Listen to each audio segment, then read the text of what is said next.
Zero to one हे पुस्तक नवीन आणि खरोखर वेगळ्या कल्पनांवर आधारित व्यवसाय कसे उभे करायचे याबद्दल आहे. हे पुस्तक पीटर थिल यांनी लिहिले आहे. ते पेपालचे सहसंस्थापक आणि एक यशस्वी गुंतवणूकदार आहेत. या पुस्तकाचा मुख्य विचार असा आहे की खरी प्रगती तेव्हाच होते जेव्हा आपण पूर्णपणे नवीन काहीतरी निर्माण करतो.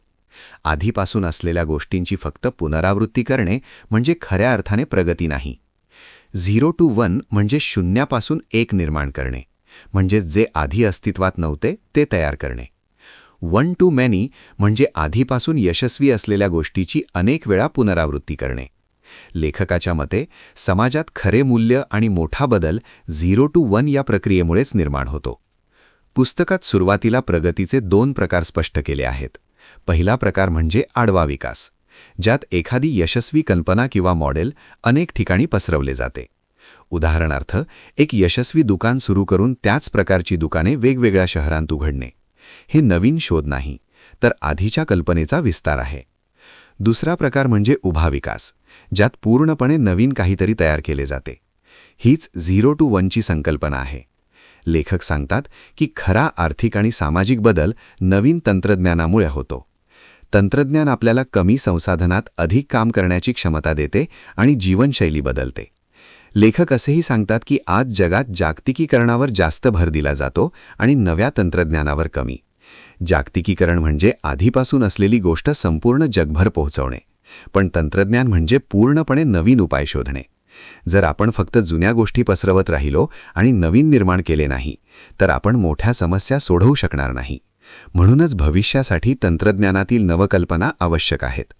या पुस्तकातील एक महत्त्वाचा मुद्दा म्हणजे स्पर्धा नेहमीच फायदेशीर नसते. आपल्याला लहानपणापासून शिकवले जाते की स्पर्धेमुळे गुणवत्ता वाढते, परंतु लेखक सांगतात की जास्त स्पर्धेमुळे कंपन्यांचा नफा कमी होतो आणि त्या दीर्घकालीन विचार करू शकत नाहीत. जेव्हा अनेक कंपन्या एकच उत्पादन विकतात तेव्हा त्या किंमत कमी करतात आणि एकमेकांची नक्कल करतात. परिणामी कोणालाही मोठा फायदा होत नाही आणि नाविन्याला चालना मिळत नाही. लेखक सर्जनशील एकाधिकार ही संकल्पना मांडतात.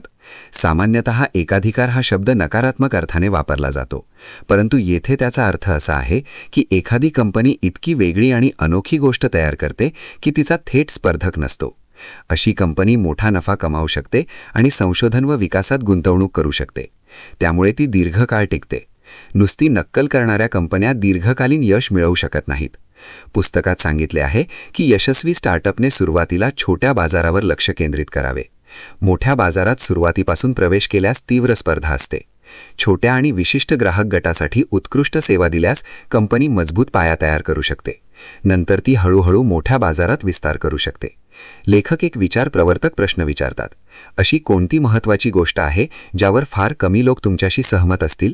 हा प्रश्न स्वतंत्र विचार करण्यास प्रवृत्त करतो. मोठ्या आणि यशस्वी कंपन्या अनेकदा अशा कल्पनांवर उभ्या राहिलेल्या असतात ज्या सुरुवातीला विचित्र किंवा अविश्वसनीय वाटतात. जर एखादी कल्पना सर्वांना स्पष्ट आणि मान्य असेल तर ती संधी आधीच वापरली गेली असेल. त्यामुळे वेगळा विचार आणि धाडस आवश्यक आहे. भविष्यासंदर्भात लेखक 2 प्रकारच्या विचारसरणी सांगतात.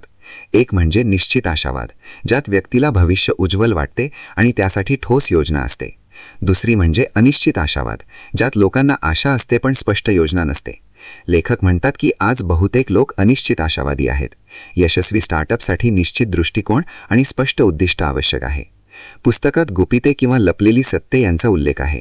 लेखक मानतात की जगात अजूनही अनेक संधी लपलेल्या आहेत. काही लोकांना वाटते की सर्व शोध लागले आहेत, पण तसे नाही. प्रत्येक क्षेत्रात सुधारणा करण्याची संधी असते. जो उद्योजक ही लपलेली संधी ओळखतो तो नवीन आणि यशस्वी कंपनी उभी करू शकतो. लेखक पॉवर लॉ विषयीही सांगतात. याचा अर्थ असा की काही मोजक्या कंपन्या मोठा फायदा निर्माण करतात, तर इतर कंपन्यांचा परिणाम मर्यादित असतो. गुंतवणूक क्षेत्रातही काही मोजक्या गुंतवणुकी मोठा परतावा देतात. म्हणूनच उद्योजकांनी फक्त सुरक्षित आणि छोट्या यशावर समाधान मानू नये, तर मोठ्या परिणामासाठी प्रयत्न करावेत. स्टार्टअपची मजबूत सुरुवात खूप महत्त्वाची असते. सहसंस्थापकांची निवड योग्य असावी. त्यांचे विचार आणि उद्दिष्टे समान असावीत. सुरुवातीला मतभेद असतील तर भविष्यात ते मोठ्या समस्यांमध्ये बदलू शकतात. विश्वास आणि एकजूट ही टीमची ताकद असते. कर्मचाऱ्यांना कंपनीत हिस्सा दिल्यास ते अधिक जबाबदारीने काम करतात. ते केवळ पगारासाठी नव्हे तर कंपनीच्या यशासाठी काम करतात. त्याचबरोबर कंपनीत स्पष्ट जबाबदाऱ्या आणि भूमिका असणे आवश्यक आहे. लेखक असे सांगतात की चांगलं उत्पादन तयार करणे पुरेसे नाही, ते योग्य प्रकारे ग्राहकांपर्यंत पोहोचवणे देखील तितकेच महत्त्वाचे आहे. विक्री आणि वितरणाची योग्य योजना नसल्यास उत्तम उत्पादनही अपयशी ठरू शकते. वेगवेगळ्या उत्पादनांसाठी वेगवेगळ्या विक्री पद्धती आवश्यक असतात. ब्रँडिंगलाही महत्त्व दिले आहे. मजबूत ब्रँड ग्राहकांचा विश्वास जिंकतो, परंतु फक्त जाहिरात पुरेशी नसते. उत्पादनाची गुणवत्ता उच्च असावी लागते. गुणवत्ता आणि ब्रँड या दोन्हींचे संतुलन आवश्यक आहे. पुस्तकात तंत्रज्ञानाची व्यापक व्याख्या दिली आहे. तंत्रज्ञान म्हणजे केवळ संगणक किंवा सॉफ्टवेअर नाही, तर कोणतीही नवीन आणि अधिक प्रभावी पद्धत. समाजातील मोठ्या समस्यांसाठी धाडसी तांत्रिक प्रगती आवश्यक आहे. लेखक सांगतात की कल्पना आणि कृती दोन्ही महत्त्वाच्या आहेत. चांगली कल्पना असली तरी ती अंमलात आणण्यासाठी मजबूत टीम आणि सातत्यपूर्ण प्रयत्न आवश्यक असतात. नशिबाचा काही अंशी भाग असू शकतो, पण केवळ नशिबावर अवलंबून राहणे योग्य नाही. कंपनीची संस्कृती ही अत्यंत महत्त्वाची आहे. सुरुवातीचे कर्मचारी कंपनीच्या ध्येयावर विश्वास ठेवणारे असावेत. स्टार्टअप म्हणजे फक्त नोकरीचे ठिकाण नाही, तर एक सामायिक उद्दिष्टासाठी काम करणारा समूह आहे. शेवटी लेखक पुन्हा भविष्याकडे लक्ष वेधतात. भविष्य आपोआप घडत नाही, आपण ते घडवतो. प्रत्येक नवीन कंपनी जी 0 to 1 ची यात्रा करते, ती जगात काहीतरी नवीन भर घालते. जर आपण फक्त स्पर्धेत अडकून राहिलो तर आपण सामान्य परिणाम मिळवू, पण जर आपण नवीन विचार आणि धाडस दाखवले तर आपण मोठा बदल घडवू शकतो. निष्कर्ष: 0 to 1 हे पुस्तक आपल्याला शिकवते की खरी प्रगती नवीन शोधांमधून येते. वेगळा विचार, स्पष्ट दृष्टिकोन, मजबूत टीम आणि दीर्घकालीन योजना यांच्या सहाय्याने कोणीही शून्यापासून एक निर्माण करू शकतो. स्पर्धेत अटकण्याऐवजी अनोखे मूल्य निर्माण करणे अधिक महत्त्वाचे आहे. शेवटी हे पुस्तक आपल्याला सांगते की भविष्य आपल्या हातात आहे. जर आपण नवीन काहीतरी निर्माण करण्याचे धाडस केले तर आपण जगात कायमस्वरूपी बदल घडवू शकतो.